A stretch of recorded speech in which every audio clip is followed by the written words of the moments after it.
My name is Denise Appleby, and thanks for joining me for another episode of IRA Conversations with Appleby. I'm here with Beth Blecker, the impressive Beth Blecker.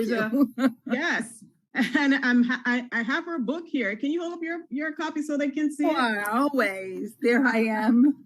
Yes, I enjoyed reading this. Now, tell us a little bit about yourself and a little bit about your business. So the name of my business is Eastern Planning, Inc. And I started it 26 years ago with my now ex-husband. And originally I started it and I was the junior advisor and he was the senior advisor. And then I started becoming more and more popular, and that sort of hurt our relationship a bit. So pretty soon Eastern Planning became Beth Blecker's Eastern Planning, and that's been that way since 2001. And so Eastern Plan, and now my son Matthew is my partner. And Eastern Planning, I say, is a family business. It's my family helping your family. And really the goal of Eastern Planning is just like my book says, it's not just your money, it's your life. Mm-hmm. And we want to make sure you have enough money, but we also want to make sure that you know how to spend your money. And I'm going to tell you right now, some people spend too much money, but more people don't spend as much as they can. So the best part of my job sometimes is helping my clients spend their money. Live a good life, right? That's right. Balance. Yeah. Balance. Yeah. You know, you and I have had a lot of conversations. And one of the more troublesome areas of retirement planning that I find is where individuals fail to update beneficiary designations. And it can happen for many reasons. Right now, I'm working with a client where her father, her dad had an IRA at firm A, moved it to firm B, and there were many acquisitions and mergers, et cetera. And unfortunately, when that happens, the beneficiary designation does not carry over, right? And part of what I like about what you do is that you always remind your clients, you got to do a beneficiary checkup on your IRA and other retirement account, because who you think your beneficiary is might not really be your beneficiary, right? Correct. And another big problem people believe is they believe that what they wrote in the will is what will happen with their IRA. So they don't even look sometimes at their IRA or their 401k or 403b. And they say, but I left it to my children. Mm-hmm. And the answer was, yes, but they don't go through the will. And you didn't. Didn't. Right. And I agree. And sometimes they write on the beneficiary form as per will.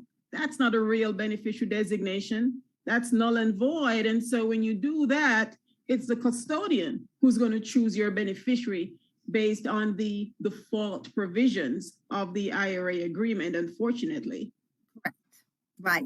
And then it shortens the time in which you have to pay tax, exactly. Which is even worse. Exactly. You know, there's this prevalent ruling that I use in some of my presentations where a daughter went to the tax court and said, based on history, I should be the beneficiary. And the tax court said, yeah, we'll have you transfer the assets to a beneficiary IRA in your name. But you know what? You were not the beneficiary at the time of death. So you have to distribute that $5 million within 5 years. Can you imagine that? Yes.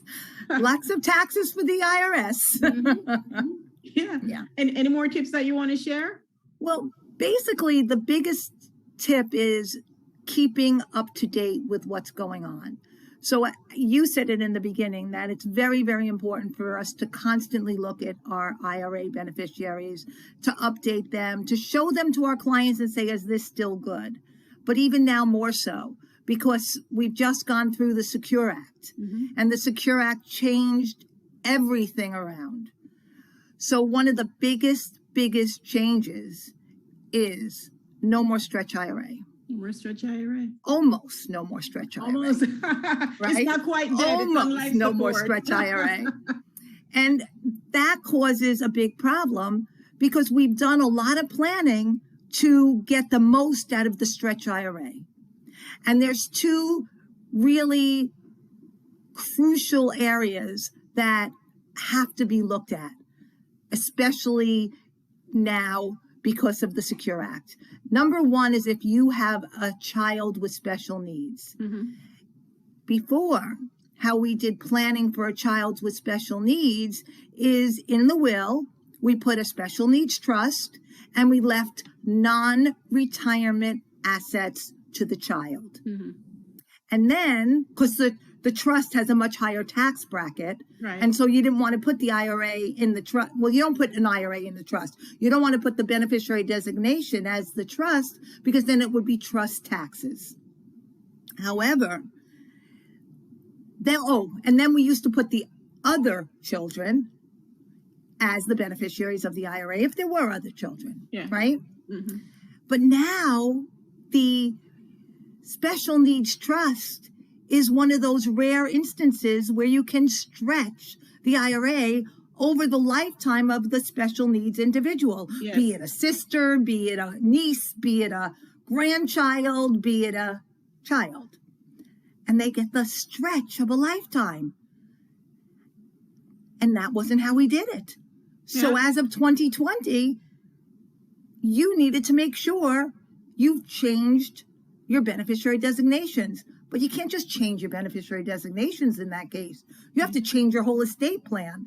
Because if you change your beneficiary designations and now you say on your IRA, I leave everything to the special needs trust, and you don't change your will, Mm-hmm. and the will says, I leave everything to the special needs trust. Now the special needs trust got all the after-tax money that went through probate or through revocable trust, and it got all the IRA money through the beneficiary designation, and you've left your other children with nothing.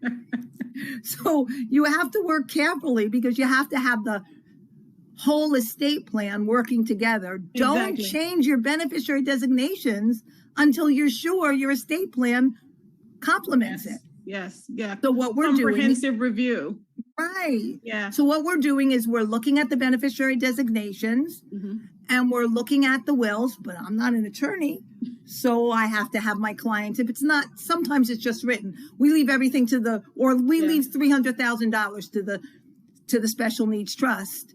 And now we're leaving the $1 million IRA to the special needs trust, and they're getting tons of money. So we have to send you back to your estate attorney.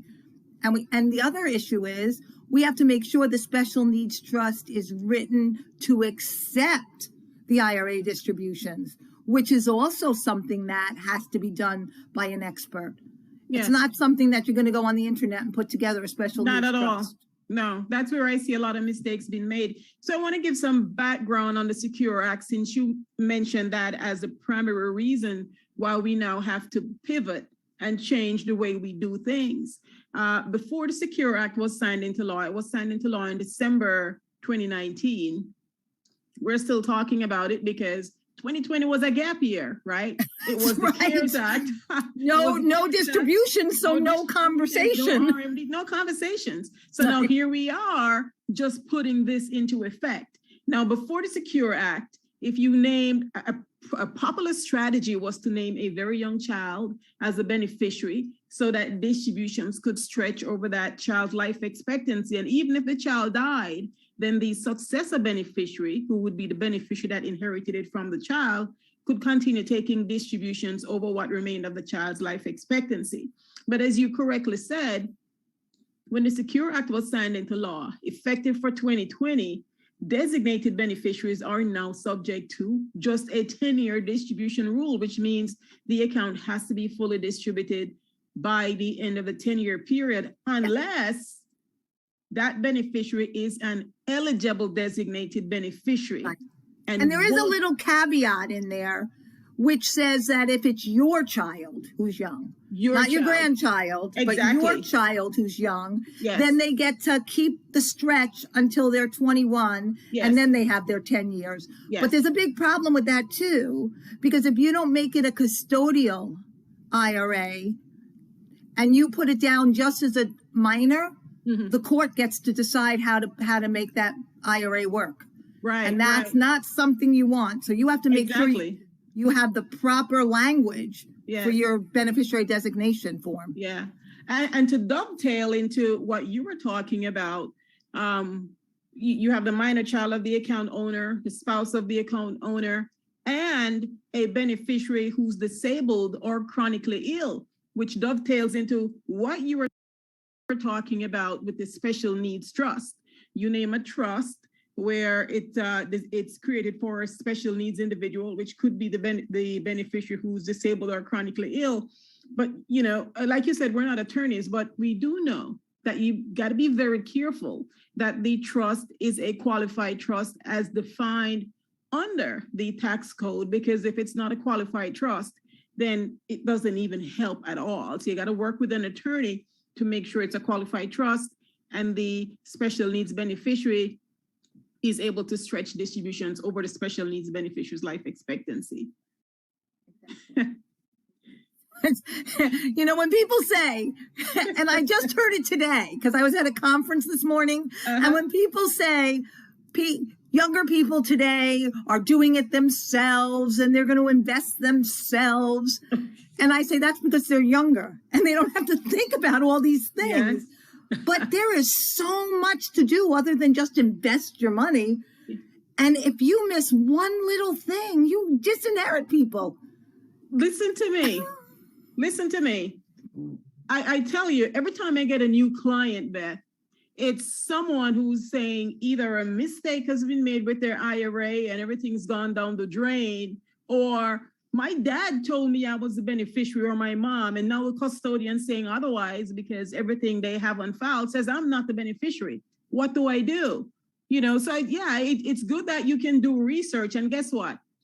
Every time someone shows me an article to challenge something that I said, and you know I'm not going to say anything unless I know it's true. I can show you somewhere in the tax code that says that article is not quite accurate. You know, exactly. You get what you pay for, right? You're trying to save a dime now, it's going to cost you a whole lot later on.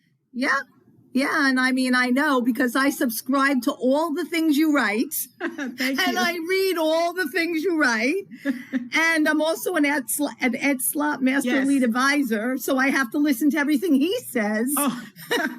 Or he'll wrap you on the knuckles, right? That's right. Yeah. Ed Slott is very big on that. You got to do things right. If you're in Ed Slott's school, then, you know, Ed tells you, he doesn't expect you to remember everything, but when you go through his school, as you sit there with a client, the light bulb's going to go off, right? And so you know to go look in one of his reference manuals or call him up and say, I have a client with the scenario.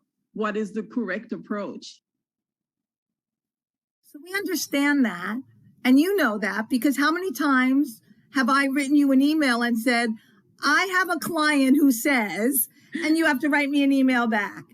And many times, because I'm an Ed Slott Master Lead Advisor, I get to call up and say, I have a client who, and sometimes I even know the answer, and I just need them to say, yes, you're right. Yeah. Because it's so easy to be wrong. It's very easy to be wrong. Easy.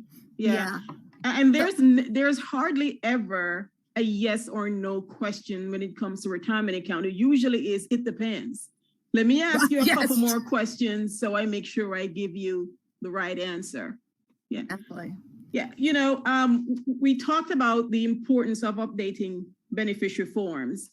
Usually, whenever there's a change in financial institution, if you move the account from one financial institution to another, if there's a merger, acquisition, update your beneficiary form. If there's a life-changing event, death, divorce, marriage, new child added to the family, update the form. If there's a new tax law that affects beneficiary designations, like the Secure Act, update the beneficiary form. Make sure that you work with attorney to make sure it's updated properly and reflects what your goals and objectives are for your estate. You know, you said when you move to a new organization, there's another thing you have to be very, very careful of, and I just heard this in my head as you said it. Some organizations, beneficiary forms are per capita. Yeah. And some organizations, you have to click per stirpes. And a lot of times well, some people don't understand the difference between per capita and per stirpes, but you want your grandchildren or your children's children to inherit, right? That's per stirpes. Yeah. And you have a form that's per capita, which means that if something happens to one of your children, it goes to your other children and not to your grandchildren. So there's so many things that when you change, if you don't really look at them and know what you're signing, you're totally signing the wrong thing. That is such an important point to make. So it's a big part of the estate planning. Also, what happens if your beneficiary dies and you don't name a replacement beneficiary and there's no contingent beneficiary? What are the default provisions? Because you want to look, is it going straight to the estate? Does it go to spouse, then children? You know, what does it do for you as part of your estate planning? That's an important part of it too. Yeah, absolutely.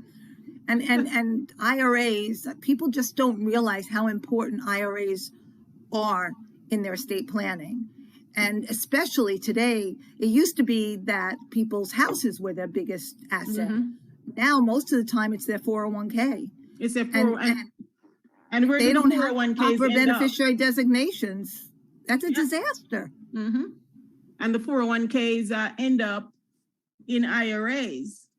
So that's where most of the assets are. And sometimes it's even worse. Sometimes they don't. And they don't realize the restrictions of a 401k for inheritance. And they left it at the 401k, which could be okay, but it may not be. So you have to know, if you're leaving your 401k as a 401k, what happens when you die? Yes, that is an important reminder. I'll give you an example.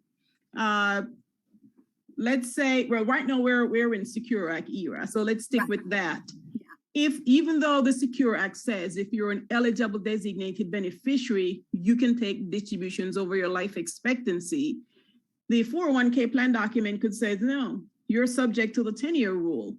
And so the question becomes, how do you override that? Well, you roll it to an IRA if you can, or if you are already dead, then your beneficiary has to roll it over to a beneficiary IRA via a direct rollover, because a non-spouse beneficiary cannot do a 60-day rollover. Yes. You have to roll it over to a beneficiary IRA as a direct rollover by December 31st of the year following the year of death. How many people know that? Every time I talk about that to a group of advisors, they're surprised because not many people are aware of that rule. That's why they have to subscribe to you. That's why they need someone like, I love the fact that you specialize in IRAs, right? Because I think financial advisors in general are smart people, but many will admit to you, that's not my area, because everyone specializes in a different area. And I love the fact that you specialize in IRAs because the rules are so complex. You know, like I said, I like to have my clients be able to spend their money. And typically that's their IRA money, right? That's their IRA money. Yeah. And you know what I'm going to do? I'm going to include your contact information in the description of this video so that people can contact you if they need help with their beneficiary designations. But do you have any final thoughts? Well, basically, it's if you have not looked at your IRA beneficiary designation forms, which I can bet a majority of people have not. I look at my clients' beneficiary forms at least every 3 years, unless something occurs different. Like the Secure Act, even if I looked at your beneficiary designation the year before the Secure Act, I'm going to look again. But if you have not looked at your beneficiary designation, I think it's time to take those out, to ask for a copy of the beneficiary designation if you don't have one, which you probably don't, but the company that's holding your IRA does. Get it, look at it, and make sure it's correct. Yes, yes. I want you to hold up your book before we go. It's crazy how mine is so light and yours is the right color, which is probably why I look so pale, because I'm not. Yes. It's not just your money. It's not just money. It's life. It's life. It's life. Yeah. Balance. What's high level? What is it about? Well, it's got a combination. It was a COVID book, right? I needed something to do. So it's a combination of me as a woman, how I got into financial planning, and how I took over the business after I got divorced, and how I brought in my son. And then it's also, and it's all stories, and it's all stories of different client stories without mentioning the clients' names, all different kinds of client stories to show the type of lifestyles that you can have in retirement, and stories sometimes of things maybe you shouldn't do. Thank you, Beth. This You're was quite welcome. fantastic. I love your tips on individuals protecting their IRAs, not just for themselves, but for their beneficiaries. You don't want to disinherit your intended beneficiaries. Such an important part of IRA planning. And you don't want to make them pay taxes that they don't have to pay, because we're paying enough taxes. Exactly. I'd like to have you back to talk about that, the way IRAs are taxed. We could look at Roth versus traditional. Absolutely. You name it, I would be happy to. Thank you very much. Thank you. Bye-bye. All right, see you soon.